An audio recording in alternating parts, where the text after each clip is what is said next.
Il centro storico di Agrigento, nonostante tenti di risollevarsi attraverso opere di protagonismo civico svolte dai cittadini per rendere i luoghi abitati più curati e apprezzabili all'occhio di turisti, residenti e passanti, tende purtroppo a essere spesso sede di atti vandalici. Un fatto recente che ha destabilizzato e preoccupato alcuni abitanti della zona del campetto di San Michele è stato l'imbrattamento con della vernice di un'automobile, probabilmente presa di mira da tempo da degli ignoti.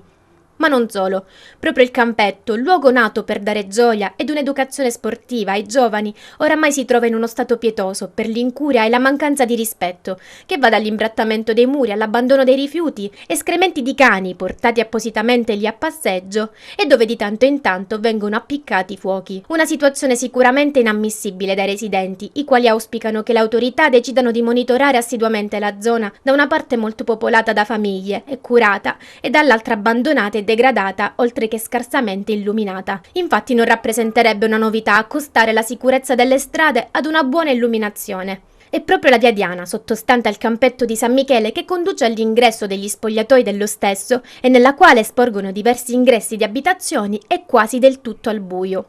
Ebbene, sappiamo quanto il centro storico, ma Agrigento in generale, possano offrire molto di più.